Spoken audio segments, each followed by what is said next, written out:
Good morning, CPAC. It is so great to be here. Honey, look at all the people sitting here. Are they here for us or the president? What do you say? I hear Obama's coming. Boo, boo, boo, boo. Oh, that's a different hotel. It is so great to be here. Isn't my wife beautiful? Thank you, thank you, thank you, thank you. Personal message right there. This guy says I'm beautiful. Yeah. It is so great to be here. Do you know there are more than 10,000 attendees to CPAC this year? Give yourself a round of applause. And more than half of them are under the age of 25.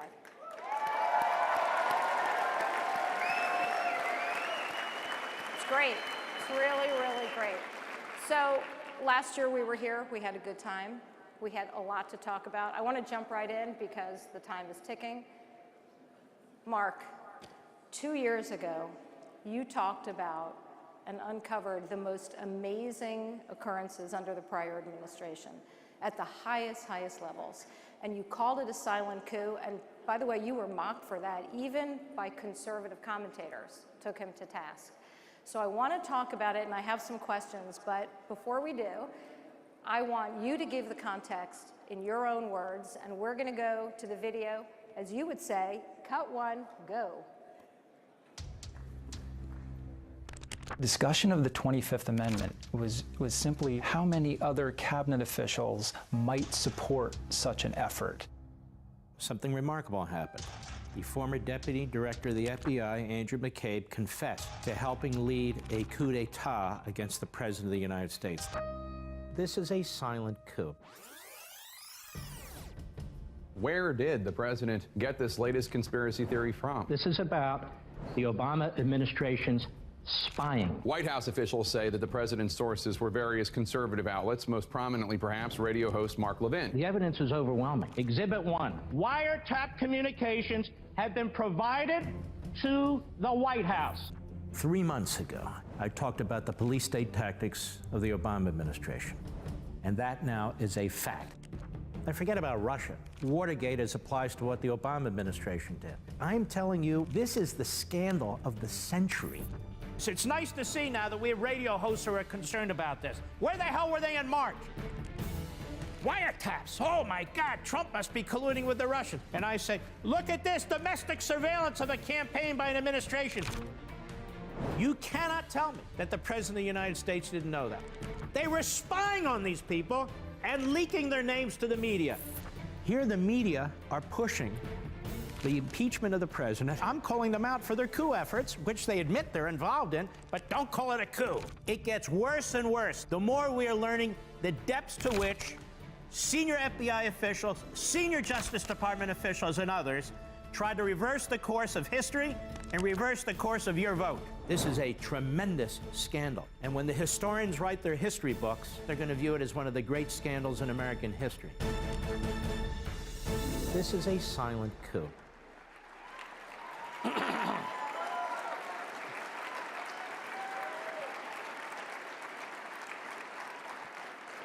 Can't say it better than your own words. I have a couple questions. Yes. Here they are. One, what did President Obama know? When did he know it? And are we ever going to get to the bottom of that? And two, what was the media's involvement with all this? Well, first of all, Obama knew everything, because I got it out of the newspapers. I assume he reads the newspapers. I just put it together piece by piece by piece. You know, as a former senior Justice Department official, I read these things, and then before my radio show a couple of years, almost 2 years exactly, I said, what the hell is this? And this, and this, and this. FISA? Somebody leaked that. Now, who would leak that? The FBI would leak it, because the FBI would be the only ones that knew about it. Then the New York Times piece, wiretaps, that was their headline, not mine, not the president's. And they changed it later, you know, so they could attack Trump. Wiretaps. And I said, what in the world? They've been surveilling Trump and his campaign. What else could they possibly mean by this? Also, at the same time, they lowered the regulations, the requirements for sharing of information between law enforcement and intelligence agencies, and they were unmasking the names of individuals at a record rate. And the media, oddly enough, when I brought this up, they started to attack me as a conspiracy theorist, which is really kind of strange considering I was using their articles. How could I be a conspiracy theorist when I'm using the New York Times and McClatchy and the Washington Post, who these senior Justice Department and Department of Justice people were obviously leaking to, the FBI and so forth. Otherwise, how would we know? And I knew it was the FBI, because all roads of these investigations, counterintelligence and criminal, go through. And now we know McCabe's a leaker, and Baker was a leaker, and Stroke was a leaker, and God knows who else is a leaker. All the senior officials at the FBI are gone, and they're gone for a reason. That's why I took it on, and for a week, the media started attacking me as a conspiracy theorist. I don't care about the media. They attacked me as a conspiracy theorist. How stupid is that when it's their articles that I'm reading from? But they had a problem. They were the recipient of these leaks. They knew the FBI and others were leaking it, and they needed to protect their sources. And they have such a hate-on for our great president, that on the one hand, they are the mouthpiece for the sources, and then on the other hand, they want you to pretend that none of this is going on at the FBI. As we now know, 2 years later, all of it was going on at the FBI. And Obama, what's going to happen? Here's my one problem with the investigation that the Republicans led when they controlled the House. They started from the bottom up. You notice how the Democrats do it? Top down. They pound the president, pound his family, and whatever flows from that, flows from that. We're chasing, Lisa Page, we're chasing, which is fine. Obama has never had to account for what took place in his administration. Never, ever, ever. And I want you people here to know this. If you have a FISA surveillance warrant against a member of a presidential campaign of the opposite party, as an old chief of staff of justice, I want you to know, there is no way the White House didn't know about that. There is no way the president wouldn't have been told about that. That story's never been told, and it may never be told because of the Praetorian Guard left-wing kook media that we have in this country. That's okay. He'll go home tonight, and he'll go to his beautiful home in Northwest Washington with its very tall wall, which, by the way, is a perfect segue, if I do say so, to talking about the southern border. So we know the left doesn't want a border, and they don't want a border for one reason only, and it's the word votes, because they know everyone coming across votes their way. You can be sure that if people coming across voted a Republican ticket, that wall couldn't go up fast enough. No, they'd have snipers up on the border to keep the people out. Good point. But here we are. Who does know national security? Who does understand his mission? The President of the United States of America. And he understands that it's up to him to protect the American people.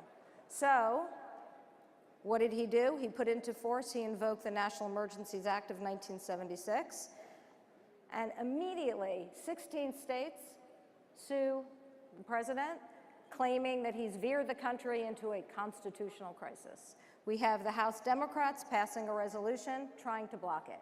Now it's going to go to the Senate, where some of our, shall we call, friends on the Republican side have already indicated they're going to vote with the Dems. Let's get a Mark Levin reality check. I want you to explain the National Emergencies Act, what it is the president correct? Go for it. Let me explain this specifically for the media out there, which is illiterate when it comes to the Constitution of the United States. I think they're back there, way back there. Let me do this very slowly, so listen slowly. Congress passed a statute called the National Emergencies Act. They passed it almost half a century ago. It's been used over 50 times by presidents of both parties. There are aspects of the statute I don't like, but so what? That's the statute. Congress also passed other statutes involving the Defense Department and the Army Corps of Engineers. And when they passed those spending bills, they created, in effect, financial buffers where a president can move the money around as necessary. You have the legal statute, you have the financial statute, The President of the United States has done everything humanly possible to work with the Democrats. They don't want to work with them. The Republicans who are objecting have been in Congress for 412 years, and they've done absolutely nothing, nothing. And I don't need lectures from Susan Collins and Lisa Murkowski and Lamar Alexander about the Constitution. I can tell you that.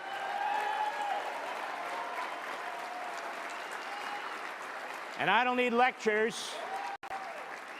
And I don't need lectures from the phony experts that you put on your cable shows and the other phonies, the Democrats, who are applauding DACA, which had no statutory authority whatsoever, was a law that was written in the Oval Office and imposed on the American people. I don't see a single Democrat or Republican demanding the repeal of DACA based on separation of powers and constitutional grounds.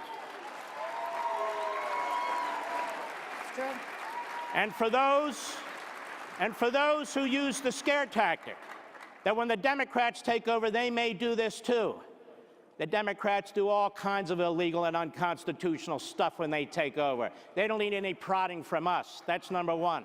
Number two, they say they'll use it on guns in the Second Amendment. You just heard our man on the Second Amendment. You can't use the National Emergencies Act or any statute to change the Second Amendment of the Constitution. And I would tell our media friends in the background, that same Bill of Rights that protects you, protects us too. Well said. Well said.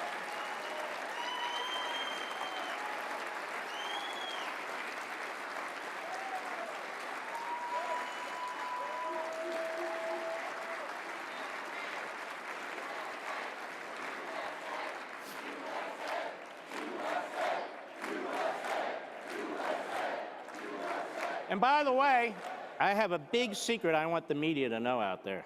You want to share it? You sure? Listen to me. Shh, listen to me. Hillary Clinton and the DNC colluded with the Russians. That's all you'd want to know.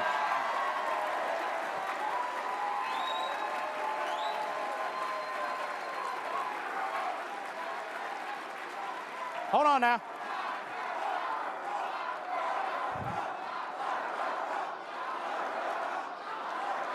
We've got like two sides of the room here. We can do this like row, row, row your boat. Exactly. This section first. We need a middle section, and then the right. Oh, I have another secret. Shh, listen. Ted Kennedy colluded with the Russians. Hold on. You remember Nancy Pelosi colluded with the Syrians? Oh, it's true. What was that speaker's name? Jim. Right? No. Jim Wright. Jim Wright colluded with the Nicaraguans. Oh, it's true. Go check your history. We're going to need a day and a half on this stage to go through all the things the Democrats have done. There's like not enough hours in the day.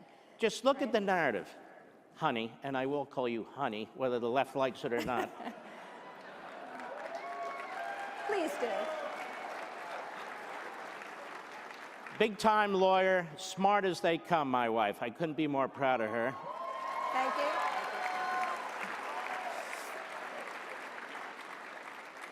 Anyway, I forgot what I was going to say. That's okay. So I want to move to a topic that I find very, very frightening. We see a rise in anti-Semitism in this country almost on a daily basis. First, though, let's start in Europe. From France to Australia to Poland, Germany, England. Democrat Party. The head of the Labour Party in England is an out-and-out anti-Semite, nothing hidden. Moved to the United States, we see anti-Semitism on college campuses as if it's the norm. We know about what happened in Pittsburgh. Men are getting mugged in Brooklyn. We see Democrat members of Congress who are out-and-out anti-Semites. They don't even try to hide it. I find this extremely frightening, and the worst part is it's becoming mainstream, and the media, thank you, is not even covering it. I need you to talk about this because I know people in this room care, and this is not just a matter of that it's a problem for the Jews, it's a problem for society.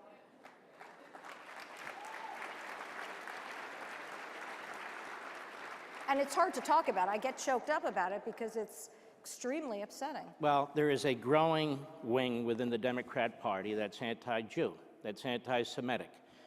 And you have two women who the media keeps saying are the two first women Muslims elected to Congress. They also happen to be Jew-hating hold on now.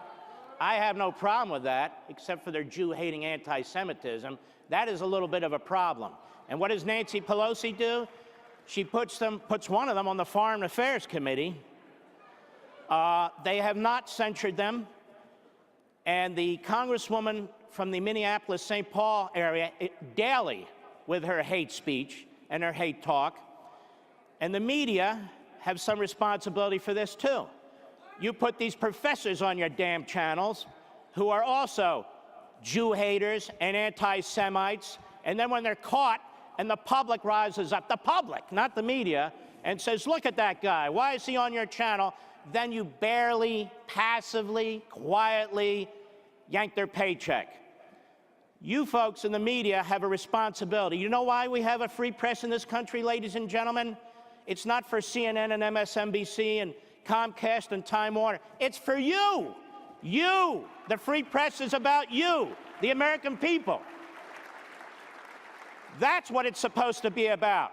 Not a drama queen like Jim Acosta. No. Not Jake Tapper, who used to work for a Democrat Congresswoman and Handgun Control Inc., who goes on there every night and calls the president a liar.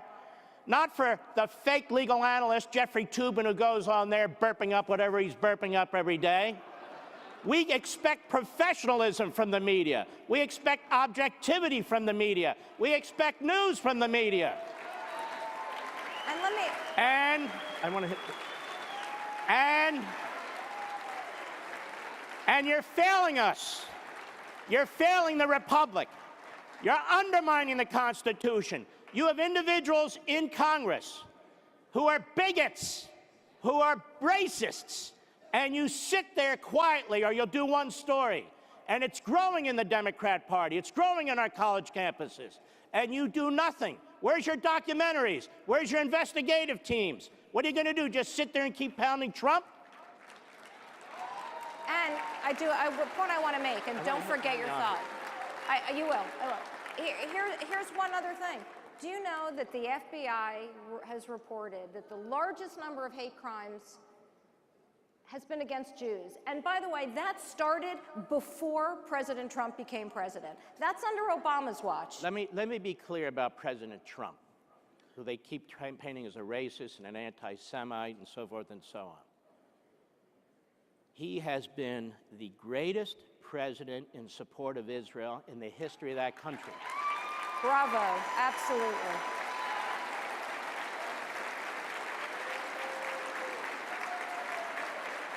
He's the one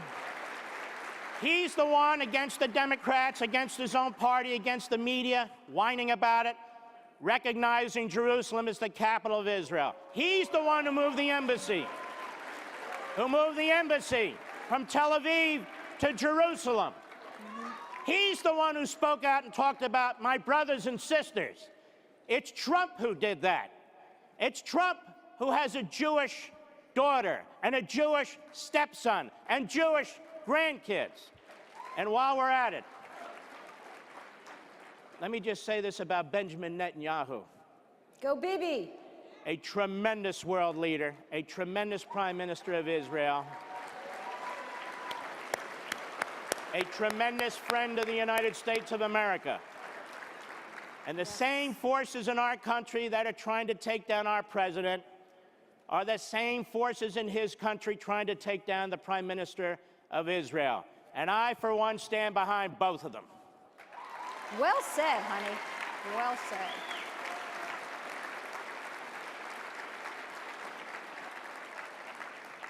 All right, I'm going to move it on to a little bit of a lighter topic. Nothing personal. So I'm sure all of you watch Sunday nights, 10 p.m. is Life, Liberty, and Levin. There we go. And I can say this because I'm his wife, I do have bragging rights. Since the time that show aired, you have owned the 10 p.m. slot on Sunday nights. It's true. It is a fact. Well, in all honesty, honey, I'm up against CNN and MSNBC. Well, that's true. I mean, you know. But he crushes all of them. One guy against all the others. But I can say that. So, and the reason I think that is because you bring on guests who are extremely interesting and you let them speak. Here's what most people don't know. We're going to fill you in on what you would say one of your secrets. Mark has tried so hard to get Democrats, liberals, socialists, whatever, I digress, they're all the same, on his program to have a serious, respectful, earnest conversation about their thoughts, their philosophies, and so forth. And how many have said yes? 0, 0. So let's put on our imaginations here for a moment and imagine that you have 3 on your list who are willing to come on to have a respectful conversation. Who would the 3 be, if we have time to get to it? And what general questions would you ask each of them? Well, we've asked Bernie Sanders repeatedly, radio, TV, digital TV, and we get no answer. Because I really want to have a conversation about him. He gets away with these platitudes and free this and free that. I really want to pin him down, which will not happen in the media. They had a whole town hall meeting on CNN. I thought they were throwing him roses, you know, and so forth. Chocolates. Chocolates. Like, for instance, Bernie, you're a Marxist, aren't you? What do you mean you're not a Marxist? Of course you're a Marxist. And explain what Marxism is. You believe in Hegel, right? He'd be shocked that somebody knows who Hegel is. Not the former Secretary of Defense. I'm talking about, you know. And I would talk about Rousseau, and I would explain how he has a completely different concept of humanity and individualism and so forth. That's why he excuses Maduro. That's why he won't call him a dictator. That's why he was a big pal of the Soviet Union and Castro and Ortega and all the rest of them. I'd be talking about things that would absolutely blow up all the heads on CNN and MSNBC because they're not, you know, familiar with these sorts of things. So I would definitely want to dig into that with him. I would like to have AOC. Alexandria Ocasio-Cortez. AOC. Yes. To see what AOC really knows. It's like YMCA, but AOC, Yes. yeah. And I'd like to have a discussion with her because now this 29-year-old, dim-witted, never did anything in her life, leader of the Democrat Party. From Westchester, New York, by the way, despite what she said. Right, from the streets of Westchester, New York. I would love to have a conversation about her rather than watch some stupid Instagram where she appears to be dismembering a body or something with a, you know, with a knife or something like that. The press has created her as a celebrity, so I'd like to have a chat with her. And any host of liberals in the media, I would like to have a chat with too, but they don't. Throw out one name. Chuck Todd. Chuck Todd. I would like to talk about climate change with Chuck Todd. Really? But you're not allowed to ask a question. I'm not sure you can do that. Because I think it's Chuck Todd who is a climate denier. Really? Yes. So I want to have a discussion because he has said, like a good little Marxist, that we're not going to have any climate change deniers on Meet the Depressed. No discussion. And you look at these people, there's thousands of physicists, climatologists, meteorologists, experts of all kinds. He doesn't want a single one of them on his program to question man-made climate change. Well, of course the climate changes, Chuck. We all know that. The issue is what causes it. And these leftists, whether they're in the media or the Democrat Party, however they dress themselves up, they actually think if we drive less, or if we wipe out cattle, or whatever we do, that somehow that sun and that moon and gravity and the atmosphere are going to react.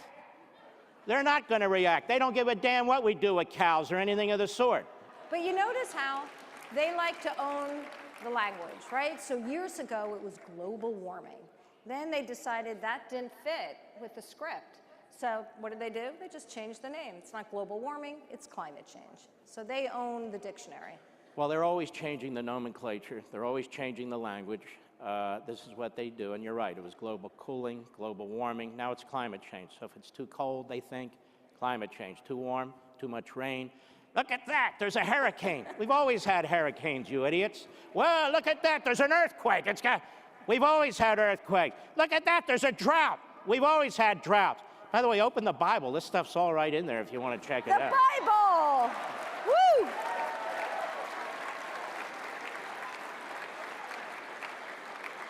The Bible. Let me just say this, because we have to go now. Let me just say this. I cannot thank you enough, number one, for being at CPAC.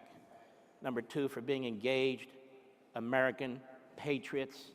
Number three, for embracing our principles that are so crucial, including freedom of the press. We believe in freedom of the press. We don't believe in prostituting the press. We believe in freedom of the speech. We believe in all the amendments to the Constitution and all the Constitution. And we believe in the greatness of this country. We do not want it fundamentally transformed. We believe in the greatness of free market capitalism. We do not want it destroyed with centralized, iron-fisted autocracy and socialism. We believe in the greatness of each and every human being, which is why we reject infanticide too. And we believe in the Judeo-Christian morals that serve as the underpinning of this country. And I want the media to understand something, and I mean this earnestly. You think you're at the zoo at the reptile house right now, don't you? This is America. We're so extraordinary, right? Yes. We're so different. This is America. We support America. We support our principles. We want America to succeed. We do not want to destroy it. And we don't give a damn what they do in the Scandinavian countries. Yeah, because they don't talk about Venezuela, right? Yep. Talk about Sweden, not Venezuela. You're done. And one last thought. Who is excited to see the most amazing president of the United States very soon? Right there, right there. We support him. He's great. Thank you, One last CPAC. thing. One last thing. We want our president to know that despite what they're trying to do to him day in and day out, despite what they're trying to do to his family day in and day out, and the sacrifices he made to become president, we stand with you. We stand behind you, and we will be with you all the way. 100%. All right. Thank you.